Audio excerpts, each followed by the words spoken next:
Alright, so in this example we're being asked to multiply the binomials, and in our case our binomials are actually going to be complex numbers.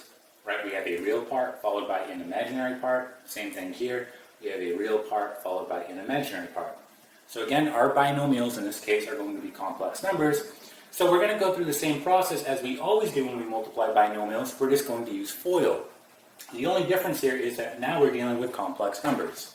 Okay, so let's go ahead and do this. So using FOIL, we're going to do first, which is -2 times a -1, which is going to give me +2.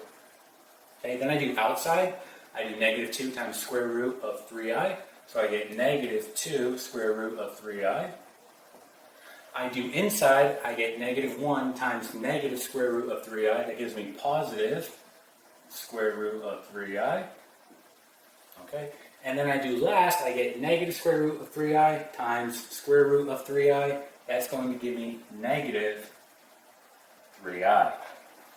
Okay, so now at this point I want to go ahead and combine my like terms, which I have here and here. So doing this out, I'm going to get 2 minus the square root of 3i, okay, minus 3i, okay, and that's actually going to be our final answer. We can't combine any like terms. This right here is going to be our final answer, okay. So let's try another example. Okay, so here's our next example. Again, we have two binomials that are complex numbers, and we're asked to multiply them. So again, we're going to use FOIL. So doing first, we're going to get 15. Okay, doing outside, we're going to get negative 20i. Inside, we're going to get positive 6i. And then doing last, we get negative 8i squared. So at this point, we want to go ahead and combine like terms. We can go ahead and underline them here and here. So we're going to get 15. So negative 20i plus 6i, that's going to give us negative 14i. We can go ahead and cancel those out so we know we're done. And then we get negative 8i squared. Now remember what I is. I equals the square root of -1.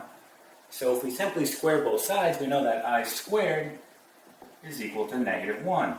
So wherever I see an I squared, I can actually replace that with a -1. So for example, I have 15 minus 14i minus 8 times a -1.